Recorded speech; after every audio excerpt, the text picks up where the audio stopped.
Hello, my name is Jamie and welcome back to my YouTube channel. Unlike any other YouTube channel that showcases Pokemon Go PvP content, my channel only exclusively showcases Shadow Pokemon. So if you're into that type of content, I'd appreciate it if you could like and subscribe.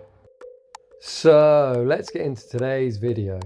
When Niantic announced that they were running an Ultra League Premier Classic, I was absolutely buzzing because I've had this 98 IV Shadow Nidoran sat in my inventory and I've had absolutely no idea what to do with it.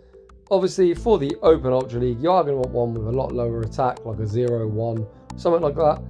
But with the Classic, this near hundo does max out around 2500, which is bang on. My one actually is only level 39.5. You can see it's currently in my body, as when it is level 40.5 it will be 2491. So I'm holding off on that and we will use it as a best buddy in the future.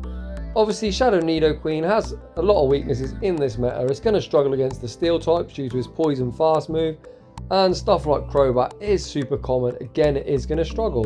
So to combat these weaknesses, I have paired it up with a Shadow Lapras on its double legacy moveset and the GOAT Shadow Swampert running Earthquake. And without any further ado, let's get straight into the battles. I will be running Shadow Nidoqueen in the lead for the duration of this video. I will also have my Lapras equipped as a best buddy. In game 1 we pick up a neutral lead against Shadow Venusaur. This is quite scary as Frenzy Plant will probably near one shot. It is neutral as we're both hitting each other for neutral damage.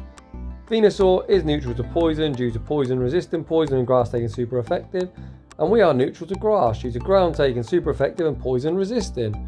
I do shield this up as I don't dare take a Shadow Frenzy Plant. I do manage to commit to the farm down. We did expend a shield but we're now loaded full of energy. In comes Empolion and I'm not going to bait it. I am going for the Hail Mary. We land the Earth Power, it does huge damage. I try and snipe with Lapras, they switch out into Typhlosion, and if you blinked you probably would have missed game 1. If they are going to go like that, this video is going to be very quick. Moving on into game 2. We pick up a lead this time against a regular Venusaur. Regular Venusaur isn't going to hit quite as hard, but at the same time it is going to have more HP. I am deciding this time I am going to tank a move. Ouch, that hurt quite a lot, but we can survive, and I'm going to go straight for this Poison Fang. I imagine Nidoqueen will win the Zero Shield, but I literally just powered this up this morning and went straight into battle. We managed to get the extra Poison Jab in when they're throwing. Now this second Poison Fang I'm hoping will KO. It doesn't quite KO. We do manage to Poison Jab down and we win the Zero Shield. They bring out Snorlax. We are now going to switch into Swampert. I allowed my Nidoqueen to go down as I didn't want to save switch into Swampert as it is very easily hard countered. And also I didn't want to switch into Lapras as it would give the opponent the opportunity to superpower and dip. And obviously I don't want that to happen. So we allow our Nidoqueen to go down as Swampert has got a good matchup here. We land a Hydro Cannon. Now we are going to start shielding.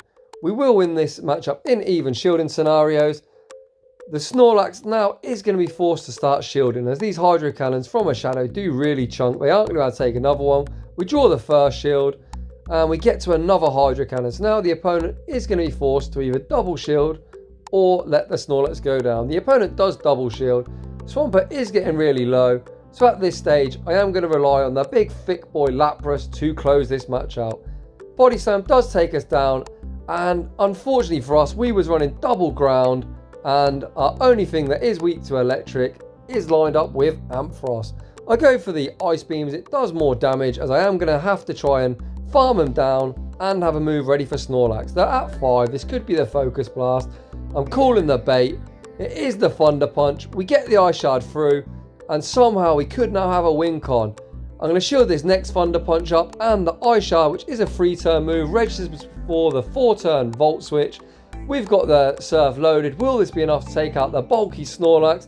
Surf lands, unfortunately isn't enough, but one more Ice Shard and Lapras somehow clutches out that game. It took out a full health Ampharos and we managed to take out the Snorlax's remaining HP. Lapras, best buddy, MVP confirmed. Moving on into this next battle.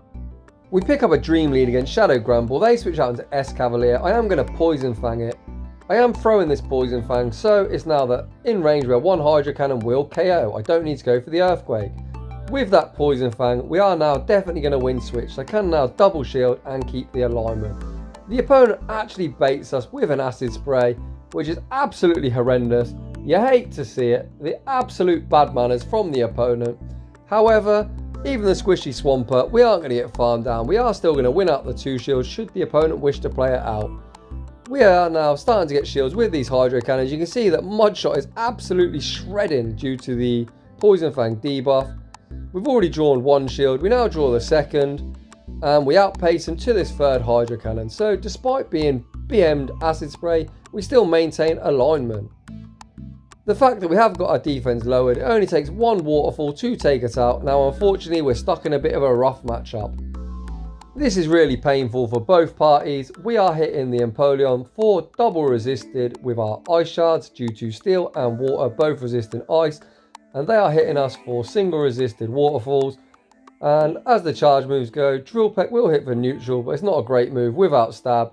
And we hit for single resisted Surf. However, we are a lot more bulky, so it is kind of neutral. Once again, we are going to survive this next move, and we're at the back-to-back Surf. Due to there being no more shields left, these back-to-back Surfs will be enough to take out the Empolion.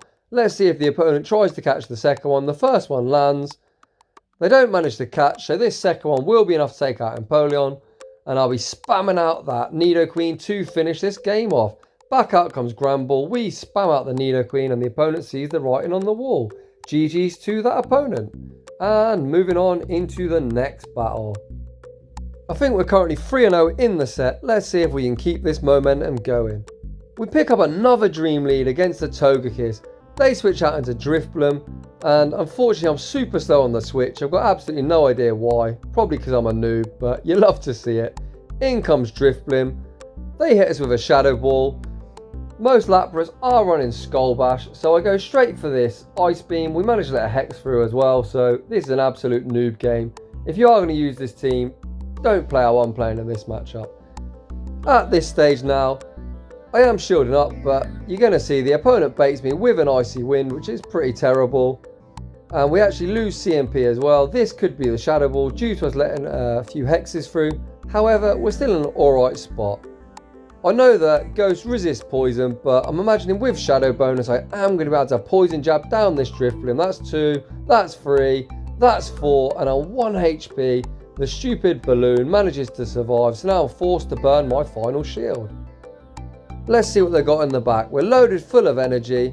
They've got an S-Cavalier, so I am going to Poison Fang them. Let's see if we draw a shield. We actually draw a shield. We go now straight for this Earth Power. Earth Power should do quite a lot of damage due to the defense being lowered by 1 stage. Unfortunately, it doesn't do anywhere near as much as I thought. This Togekiss is actually on Air Slash as well, so this is a bit worse for Swampert, as they are generating energy a lot quicker.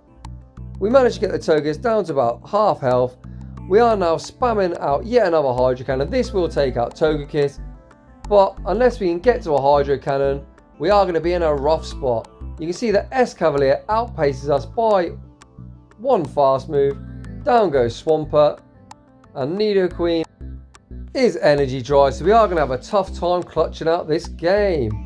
And the S-Cavalier outpaces us to the Drill Run. GG's to the opponent. They played really well and I played terribly. But you got to learn from my mistakes. That was a very winnable game. The mistakes I made was being super slow on the swap. And obviously after they shielded up the Ice Beam, I should have known that the next one would be a bait. Either way, I should have saved my shield, because even if they didn't bait me, I would have been in a much better position should have I saved my shield. So, moving on into this next battle. We picked up a dreadful lead against Empolion. They are hitting us for super effective with the Waterfall, which absolutely shreds us. And we are hitting them for resisted damage with our Poison Jab. So, we switch out into Lapras. The opponent is staying in, so obviously they are weak to Ice in the back. Or maybe Water in the back, so I'm hoping that Swampert is going to have some play.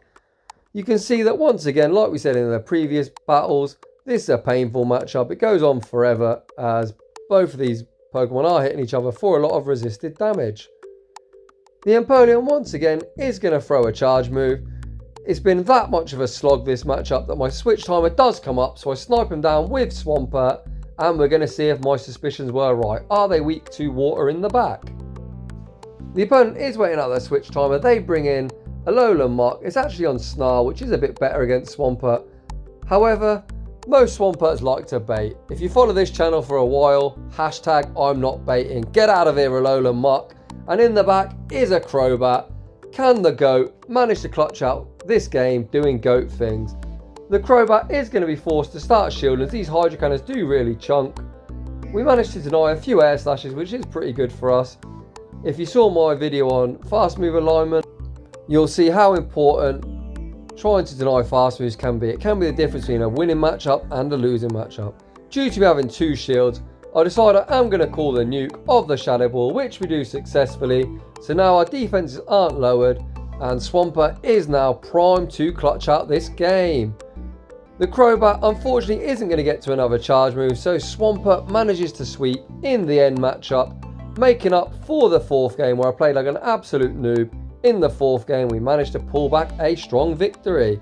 So this team, I did run for 2 sets on Go Battle Day. I think I went 4-1 in this one, and I think I went 3-2 in the one after that. So it is a pretty strong team. It is pretty meta. I personally like a bit of the spicier ones. However, if you are looking for a strong team to climb some elo with, I would highly recommend this team.